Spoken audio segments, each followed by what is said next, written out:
Oi, pessoal. Para entender tudo aquilo que está acontecendo no Brasil, que a gente vê todos os dias, tudo aquilo que está acontecendo no mundo, as categorias políticas usuais não são suficientes. A gente precisa de um enfoque que coloque em pauta o verdadeiro espaço da disputa política, da disputa pelo poder, que é, no fundo, a nossa mentalidade, o nosso pensamento, e entender a partir disso as novas estruturas de poder no Brasil e no mundo. Essa é a proposta da Academia Folha Política, onde eu ofereço o meu curso de Logopolítica e onde você encontra também toda uma série de outros materiais, como a Agenda 2030, que é um programa semanal de análise da atualidade, e várias outras iniciativas, algumas que já estão lá e outras que estão por vir. Por isso, nesses dias agora, eu queria te convidar para se inscrever, se tornar membro desse projeto, que é um projeto de construção de um conhecimento sobre a realidade do poder, como entender, como resistir a um poder avassalador que está tentando dominar a nossa própria maneira de viver e maneira de pensar. Então, você pode aproveitar agora, nesses dias de carnaval, a promoção da Academia Folha Política. Nessa promoção, você, com R$ 336, adquire a anuidade completa da Academia Folha Política, com todo esse conteúdo que eu mencionei, o curso de Logopolítica, Agenda 2030 e vários outros materiais, inclusive materiais que vão ser introduzidos ao longo desse ano. Tá? Então, para entrar nesse projeto com essas condições especiais, R$ 336 por ano, para ser membro dessa academia, basta clicar aqui na descrição, no link, e entrar nessa aventura de conhecimento e de transformação. Tá bom? Um abraço. A bússola do poder é isso. Sabe? O que é o certo e errado? Não sei. Quem que está mandando? Esse aqui. Ah, então esse que é o certo. O que é o certo e o errado? Fidel Castro? Não sei. Fidel Castro é aliado de quem está mandando no mundo hoje? É. Fidel Castro é aliado da China, da Rússia, né, do nacional bolchevismo. Então tá. Então Fidel Castro é bom. E se eu me digo conservador, então vou dizer que Fidel Castro é conservador. O problema é de só reconhecer a bússola do poder e não reconhecer a bússola moral, não saber ler a bússola moral. Né? E o problema da mentira, o problema da narrativa. Eu tenho a OTAN, né? As pessoas, a OTAN tal, está provocando a Rússia não tinha outra alternativa. Bom, a gente viu na entrevista do Putin que é a mesma leitura que ele faz da Segunda Guerra Mundial e do Hitler. Né? Então, a Polônia provocou. Né? E, não sabe o que ele falou, mas está implícito a garantia de defesa que França e Inglaterra tinham proporcionado à Polônia, então talvez tenha empoderado, feito com que a Polônia se sentisse empoderada para desafiar então a Alemanha e provocar a Alemanha de Hitler a invadi-la, né? Então a OTAN da época, né? O Ocidente Democrático da época teria sido então culpado, assim como hoje então a OTAN seria culpada, né? Então na época você poderia argumentar, não, a Inglaterra e França não tem nada que ir lá prometer nada para a Polônia, não. A Polônia está na área de influência da Alemanha, do Hitler e da União Soviética, não tinha nada que ter lá, não. Assim como hoje, a OTAN não tinha nada que ter se expandido para o leste, isso é área de influência da Rússia. Né? Claro, o que é isso? Também é ler só a bússola do poder, não saber ler a bússola do que está no conteúdo, né, da vida nacional, da vida política, que é o desejo de liberdade ou a submissão ao totalitarismo. Né? Por que os países da Europa do Leste quiseram entrar para a OTAN? Né? Por que a Finlândia e a Suécia agora quiseram entrar para a OTAN? Não tinham entrado há 50 anos, nunca tinham querido entrar, entraram agora. Por quê? Porque eles querem democracia. Né? E estão sentindo essa democracia ameaçada pela Rússia. Pronto, ponto final. Né?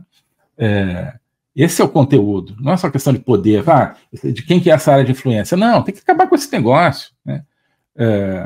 Democracia tem que se garantir no mundo, e quem ajuda a democracia a se garantir é a OTAN, é o poder bélico da OTAN, que no fundo é o poder bélico dos Estados Unidos, né? Então, não é poder contra poder, não é que tanto faz quem vai ganhar essa disputa geoestratégica. Do lado está a liberdade, do outro lado está a tirania, gente, é muito fácil de entender, né? Tá, quando você cava um pouquinho além da superfície,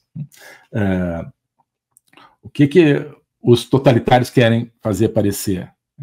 Que você tem o imperialismo americano agindo através da OTAN e países aí que querem viver independentes dos Estados Unidos, né? Mas aí você vai ver o que esses países estão fazendo no mundo, estão aumentando a sua influência, impondo seus aliados, seus governos totalitários, na África, por exemplo, onde a Rússia está apoiando uma série de golpes totalitários, na América Latina, onde a Rússia e a China apoiam o Foro de São Paulo. Isso é que esses países estão fazendo pelo mundo, né? Eles não estão quietos, querendo viver longe da influência americana. Não, estão querendo destruir a influência americana de um grande país democrático e substituí-la pela sua influência revolucionária, porque eles não querem apenas que seus aliados ocupem temporariamente o poder, né, no Brasil, na Venezuela, na Bolívia. Não, eles querem mudar o sistema de governança no Brasil, na Venezuela, na Bolívia, e etc., para que sempre estejam do lado do totalitarismo, né?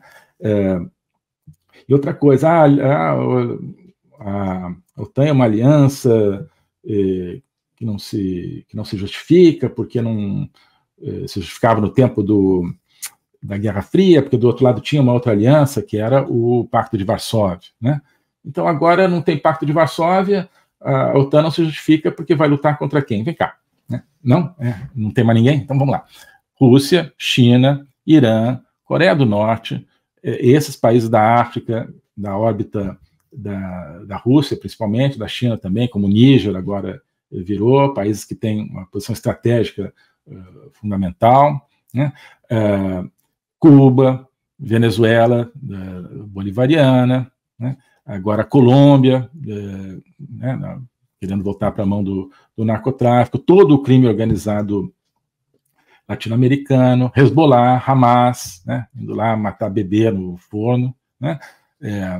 Isso não é uma aliança? Isso é uma aliança, eles agem em conjunto, né? Eles se apoiam uns aos outros, eles avançam com as suas estratégias individuais de maneira combinada para avançar seu poder no mundo.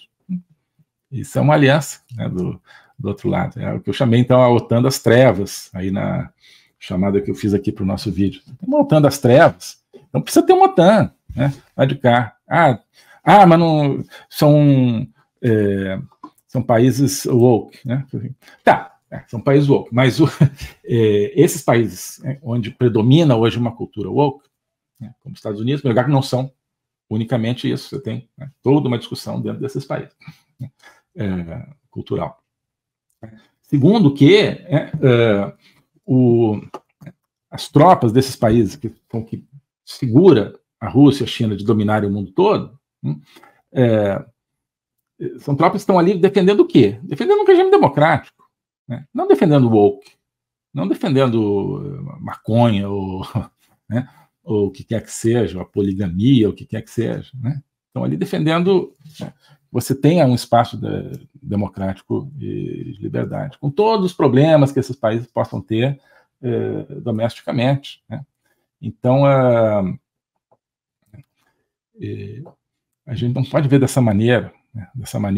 Então o Ocidente não merece ser defendido, do ponto de vista de quem é conservador, porque o Ocidente está aderindo a uma maneira de vida que é incompatível com os conservadores, porque não respeita a família, porque não respeita a essência livre do ser humano, porque quer impor, né, cirurgia transgênero para criança e tal. Então não vou defender esse Ocidente, ele não merece ser defendido. Tá, você pode pensar assim, mas é a única chance que você tem, né, de ter uma liberdade no mundo e, portanto, de ter, né, uma implantação de uma vida correspondente a uma visão conservadora, né? Conservadora no sentido profundo e amplo, né? Que é baseado na liberdade mais do que tudo, né? Baseado na coligação saudável do indivíduo com a coletividade. Isso é o conservadorismo. Democracia como expressão política disso. A única chance que você tem é se continuar existindo um Ocidente relativamente poderoso, diante de uma OTAN das trevas que está tomando o poder, né? Mas todo o trabalho, desde o tempo da União Soviética, nos Estados Unidos, nos anos 50, 60, e agora muito mais, é incutir em nós, em países democráticos, a ideia de que o nosso país não merece ser defendido, né? Porque, quer dizer, então você vai ter, nos Estados Unidos, vai ter uma esquerda que vai dizer, não, eu quero mais que o país se torne vassalo dos comunistas, tá bem. Então, a minoria. Você vai ter uma maioria, né, que, em tese, não quer se tornar vassalo dos comunistas, mas acha que seu país não merece ser defendido, né, porque é um país racista, porque é um país, alegadamente, ou imperialista, ou porque o problema é o clima e não a nacionalidade e assim por diante, né? Então, o apoio da OTAN à Ucrânia, eu tenho falado muito disso, né? Ele é um apoio que, o ponto de aplicação desse apoio é o valor da nacionalidade, da liberdade, né? Não é a doutrina da ideologia de gênero, não é a ideologia woke, né? Se fosse essa ideologia que estivesse governando a Europa e os Estados Unidos no seu apoio à Ucrânia, né, eles não estariam apoiando a Ucrânia. Não quero saber, porque o problema é o clima, né? Por sorte, você tem pessoas, na verdade, acho que pensam assim, essas lideranças ocidentais, mas se viram forçados, eu tenho que dar um jeito de dar uma defendida na democracia verdadeira aqui, na liberdade, esquecer um pouco esse negócio de clima. Por isso que eles estão apoiando a Ucrânia. Então, existe uma OTAN das trevas a ser enfrentada, né? Essa OTAN das trevas é que está por toda parte, né? Está aí na insegurança, no crime organizado, no terrorismo, chegando nas nossas beiras aqui. Nessa semana na Colômbia houve uma crise gigantesca, que foi pouco noticiada porque a gente tinha as notícias do Brasil, né? Mas o Gustavo Petro, presidente da Colômbia, de extrema esquerda, eleito provavelmente com ajuda russa, com dinheiro russo, inclusive, com dinheiro do narcotráfico, como já tem vindo mais ou menos à luz. Gustavo Petro, bom, vocês sabem a história dele, né? Ele era membro de um movimento guerrilheiro nos anos 80. Esse movimento guerrilheiro, nesse dia, aparentemente sem a participação dele, mas ele era do movimento, o M19, né? Invadiu a Suprema Corte colombiana, matou 11 juízes da Suprema Corte colombiana, em 1987, por aí, né? Porque era um movimento revolucionário ligado à droga, né? Ou seja, revolução socialista com o narcotráfico, com o crime organizado, né? Já naquele momento, depois isso se ampliou, essa aliança. Mas, então, esse é o histórico dele, né? Fazer parte desse tipo de movimento. Agora, a Suprema Corte lá, né, que é diferente de outros lugares, a Colômbia está dando trabalho a ele, cumprido o papel de uma Suprema Corte, que é não deixar um executivo implementar um sistema de crime organizado no seu país, né? Tem uma resistência verdadeira no Congresso e uma resistência verdadeira a isso na Suprema Corte. O que o Petro fez? Ele mandou os cupinchas dele lá, uma espécie de black bloc e tal, atacarem a Suprema Corte, né? Ele tem um certo histórico e uma certa experiência nisso aí. Não conseguiram invadir, mas deram uma boa amedrontada lá nos ministros da Suprema Corte, que tiveram que ser evacuados de helicóptero, né? Mas, enfim, ele está criando um clima de guerra civil, está criando um clima de confrontação nas ruas, talvez para tentar tomar o poder na marra, né? Então, isso é uma coisa que a gente está vendo, né, no nosso entorno imediato. Não precisa falar, né, não vou falar aqui hoje do que a gente está vendo no Brasil, mas isso tudo são avanços de um sistema de governança que tem como alavanca de poder essa OTAN das trevas, né? Tem muito poder, né? tem o poder militar clássico da Rússia e da China, do Irã também, e de outros, né? Tem o poder da desinformação gigantesco, né? Tem o poder econômico, principalmente da China, né? Tem o poder do terrorismo, tem o poder do crime organizado, o dinheiro e o poder do crime organizado, do terrorismo. É a OTAN das trevas que está nos atacando, né? Está nos atacando todos os dias, e, em cada esquina, né? E está dentro da nossa cabeça e está, né, puxando pessoas aí né, que se convertem a isso através mas o nacionalismo é que conta, você é nacionalista e tal. Então, o Putin e o Fidel Castro é que são legais. O nacional-bolchevismo tropical. E tudo isso nesse clima de carnaval, que é, portanto, aqui mais uma vez a imagem de uma desmoralização completa, a criação de uma amoralidade, como eu falei outro dia, né, de uma ausência de bússola moral. Então, quando você não tem bússola moral, você vai pela bússola do poder. Basicamente é isso que eles estão fazendo.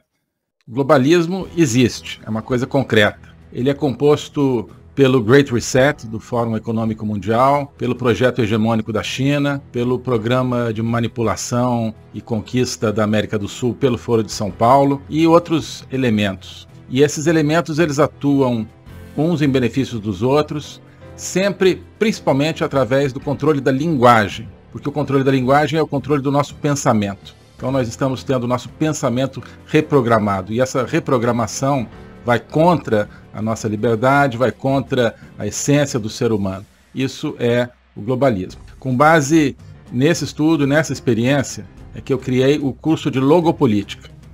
Toda semana eu dou aulas sobre geopolítica, literatura, filosofia, cultura de um modo geral, tudo isso em conjunto formando um espaço de conhecimento que eu denomino a logopolítica, para nós não apenas entendermos a ameaça do globalismo, mas podermos nos contrapor a ela. Se você quiser entrar nesse projeto de conhecer o globalismo e enfrentar o globalismo, clique aqui.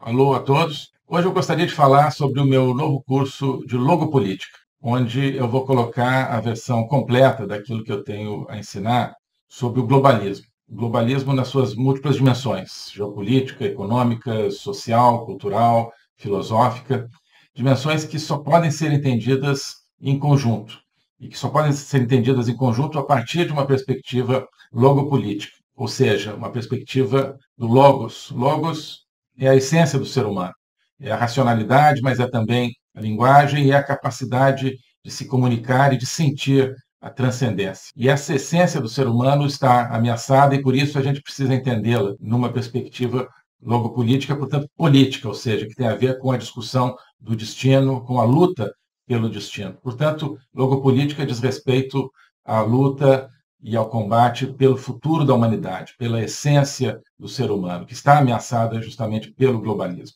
Ensinar isso, para mim, é uma missão que eu quero compartilhar com vocês, é uma aventura intelectual para a qual eu quero convidar vocês, uma aventura que é fundamental para que possamos participar da luta justamente por um mundo verdadeiro, por um mundo autêntico, por um mundo que preserve a essência do ser humano, um destino de uma humanidade livre, de uma humanidade aberta justamente ao logos e a toda a sua complexidade. Nesse curso você vai entender esses grandes combates, quais são as ideias que estão por trás daquilo que ameaça essa essência do ser humano, as grandes ideias que estão se confrontando, quais são as ideias que precisam ser mobilizadas justamente para a defesa, para a preservação dessa nossa essência. Portanto, é preciso entender as discussões filosóficas que não são puramente abstratas, que têm a ver, que têm efeitos diretos na nossa vida diária. Então, quando nós vemos os fenômenos da inflação, da guerra, da carestia, de várias carências no mundo de hoje, nós estamos diante, no fundo, de processos que têm a ver com as ideias. São as ideias por trás desses processos que determinam a sua problemática. Então, essa concepção de um ser humano sem essência, sem transcendência, que nós vemos hoje na nossa sociedade, essa concepção é que tem consequências dramáticas, inclusive na nossa vida material. Atrás dessa concepção existe um projeto de controle total, um projeto totalitário, de domínio. É por causa disso que nós assistimos hoje a fenômenos que nos parecem caóticos, que nos parecem desconectados, mas que vão acabando com a nossa liberdade, vão desestruturando a nossa sociedade, fazendo com que nós vivamos, mesmo dentro de países teoricamente democráticos, cada vez mais dentro de uma sociedade de controle. Então, nós hoje temos, você certamente tem, dificuldade de entender o que está acontecendo no mundo. Isso é decorrente justamente de visões parciais, que eu vou procurar cobrir e conectar. Então, não adianta entender apenas a economia, apenas conflitos militares, ou apenas algumas questões sociais. É preciso entender as ideias que querem dominar o mundo e as ideias que precisam ser resgatadas para que nós preservemos a liberdade do mundo. Então é isso que eu quero oferecer a você nesse curso de Logopolítica. Nós vamos estudar o conceito, a evolução, a manifestação do globalismo, na história recente, sobretudo, mas ao longo de toda a história humana, as ideias atuais que conformam o globalismo, elas são muito antigas, assim como as ideias de defesa e preservação da essência do ser humano também são antigas. Então nós vamos lá atrás, nos gregos, nos pré-socráticos, Platão, Aristóteles, e vários outros autores ao longo da história, procurar entender tanto as ideias da defesa do logos, da defesa da essência do ser humano, quanto as ideias que hoje ameaçam tão fortemente e tão incisivamente a nossa liberdade